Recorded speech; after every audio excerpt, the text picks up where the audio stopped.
aqui. Tem que ser uma base de cálculo muito alta ao longo dos 5 anos para ter um efeito de fato. Um DARF recolhido errado já ferrou, uma DCTF que nem existe mais, mas que ficou em atraso já quebra a regra. Exatamente, Paulão. É bem restrito. Qualquer merrequinha, né, aquela coisa de, putz, esqueci de recolher a guia, recolhe semana que vem. Já era, né, uma declaraçãozinha que, pô, o assistente furou o processo de verificação lá no gerenciador de tarefas do escritório e entregou com um dia de atraso, já ferrou. Né, exatamente, é bem raro de se aplicar por conta disso, né?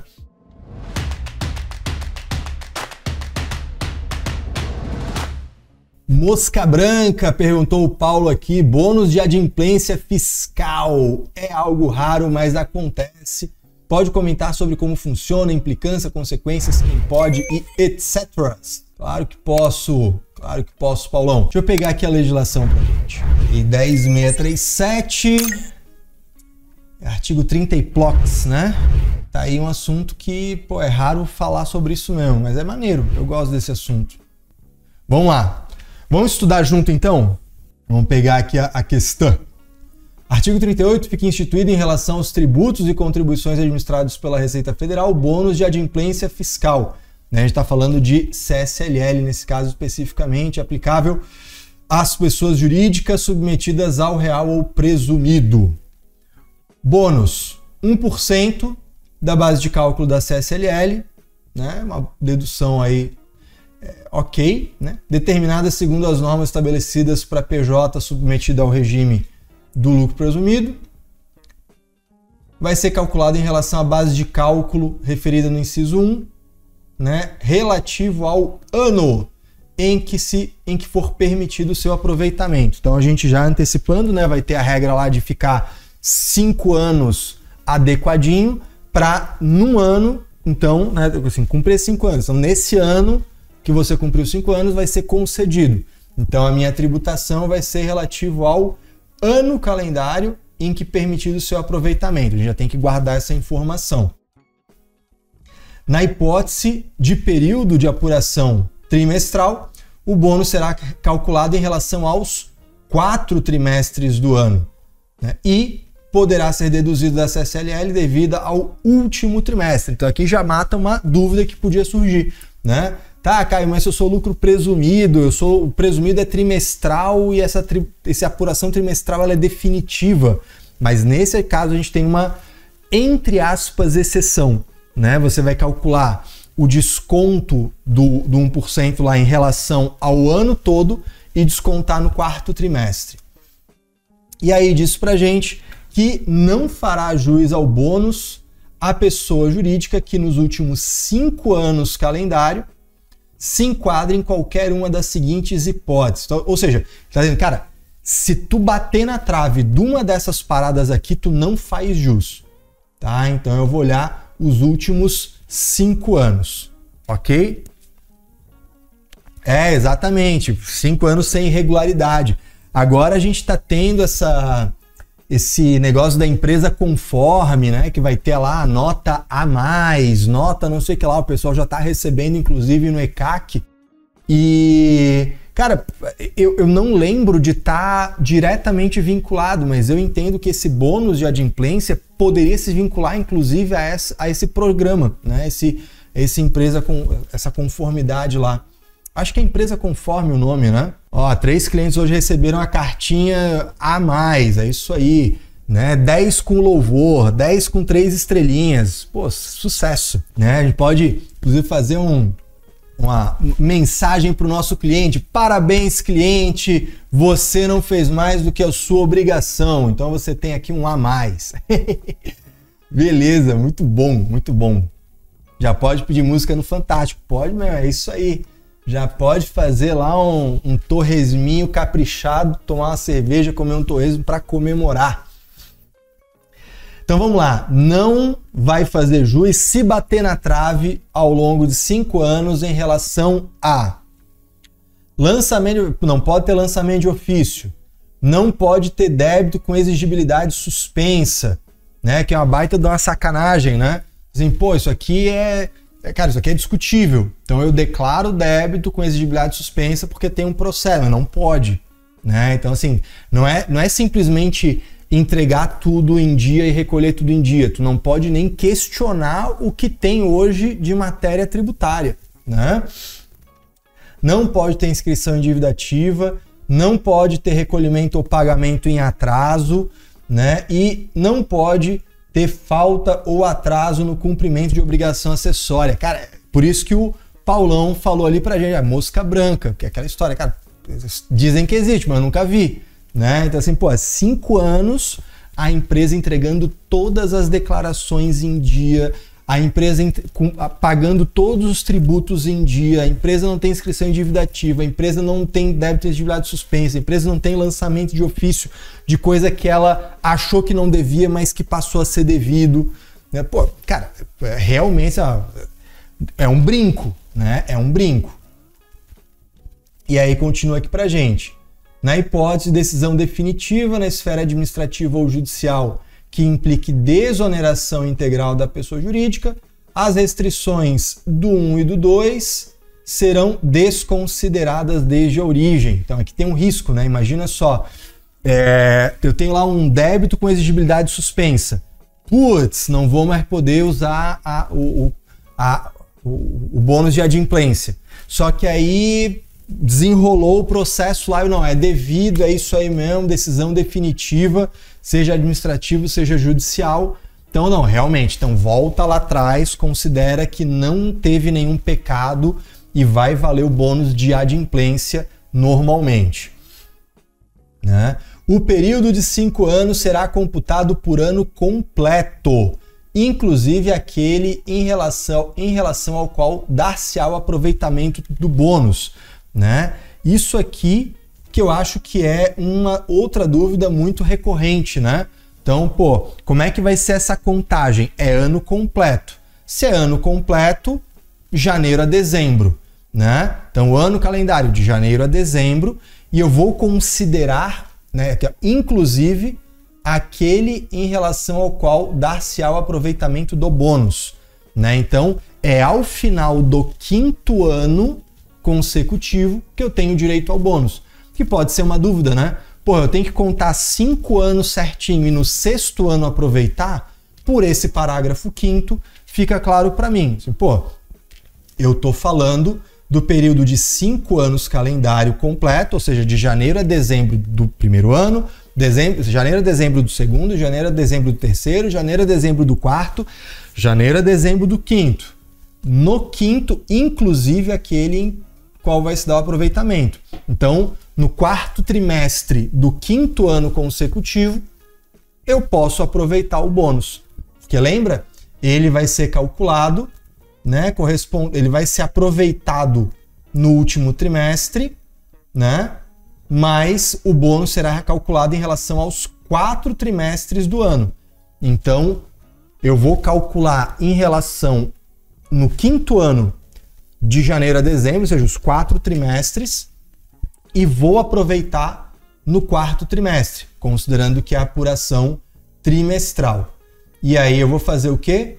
1% da base de cálculo da CSLL, que é apurar, pega a base de cálculo do primeiro, segundo, terceiro e 4º trimestre, 1% disso, é isso que eu vou, né, ter de bônus no 4º trimestre daquele 5º ano em que eu caprichei e não errei nada disso.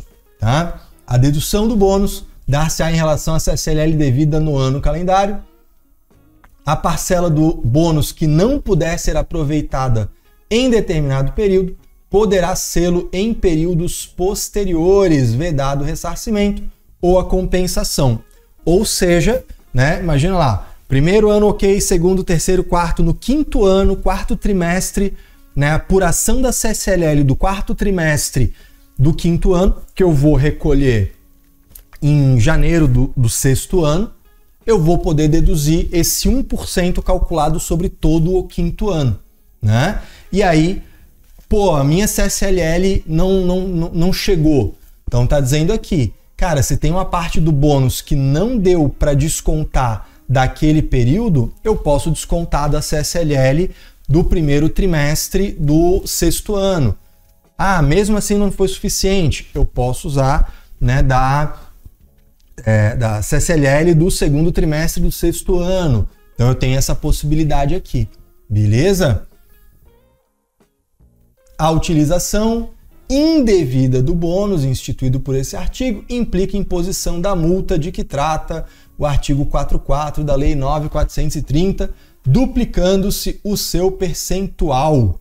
Putz, multa em dobro. Vamos botar aqui. Artigo 44, nos casos de lançamento de ofício. Lançamento de ofício a gente sabe que começa em 75%, né? Está falando aqui, inciso 1 do caput.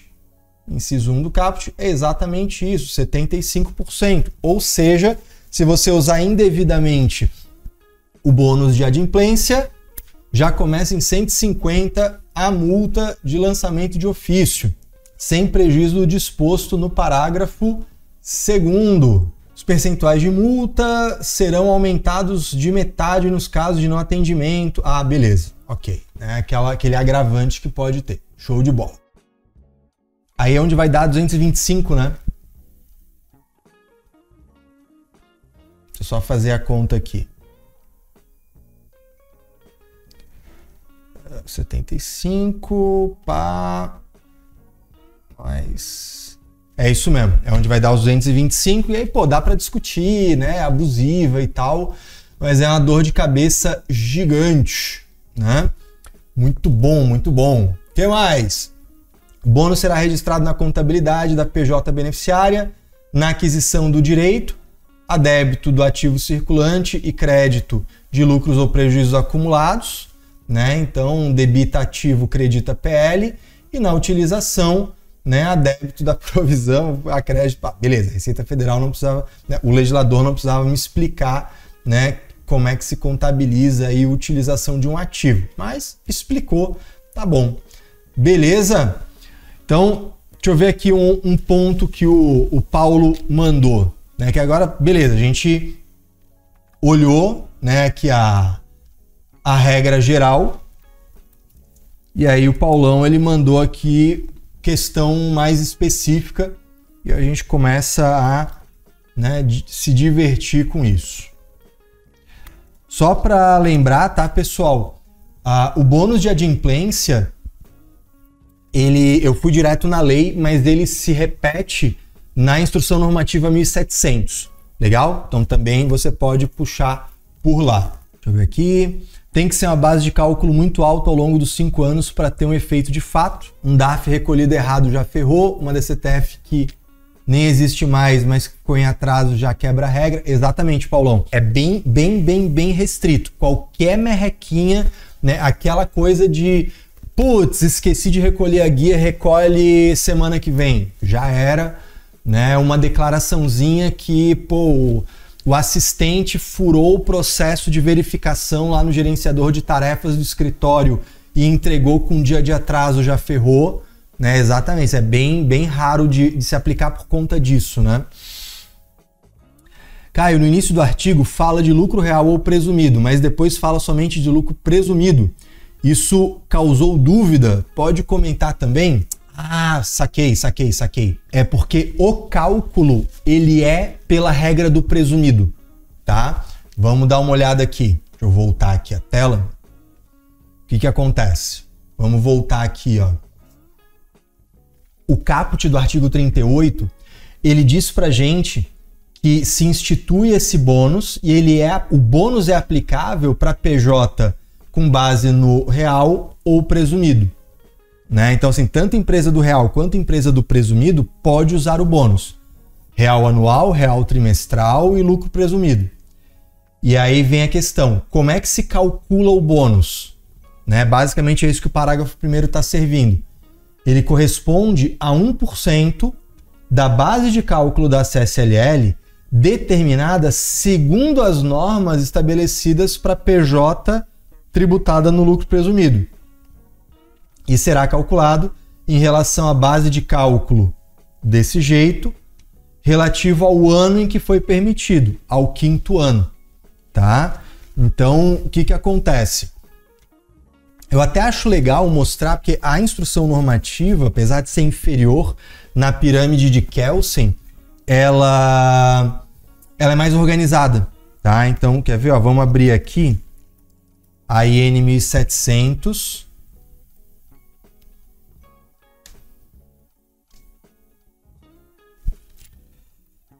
Ctrl F, adimplência. Ó, bônus de adimplência nos termos do 271 a 276. Vamos lá, artigo 271. Deixa eu aumentar aqui o zoom, que eu sei que é sacanagem, né? Essa letrinha. Ó, bônus de adimplência. Então, ao invés de ser um único artigo com vários parágrafos, eles dividem em artigos e trazem títulos, né? Então ele vai falar aqui, ó, artigo 271, né, que a PJ adimplente, né, nos últimos 5 anos, que são do real ou do presumido, podem se beneficiar, né? Vai computar por ano completo, inclusive nesse, né? Tudo que é coisa que a gente já viu, né? Só que vem separadinho, ó, a forma de cálculo. A forma de cálculo vai ser aplicando 1% sobre a base da CSLL determinado pela regra do presumido, tá? Então, mesmo sendo do real, tu vai pegar e apurar a base. Como é que essa empresa do real apuraria a CSLL se ela fosse do presumido, tá? E aí, sobre essa base da CSLL, que a gente vai aplicar 1%, beleza? Deixa eu ver o que mais que ele mandou aqui. E por fim, é somente a CSLL que pode ser utilizado. E RPJ, pelo que eu entendi, não. É isso aí. O bônus é só da CSLL, não é do IRPJ. Perfeito, Paulão. Beleza? Então tá aqui, ó. Deve ter a utilização, né? Aquele esquema que a gente viu ali. Parcela que não puder ser usada vai ser usada depois, ó, a cada trimestre. Ou no ajuste anual, se for lucro real anual. Beleza? Quem que vai ser impedido? Mesma coisa. Multa e contabilização. Exatamente a mesma coisa da lei, só que mais organizadinho. Beleza? Muito bom! Valeu, Paulão!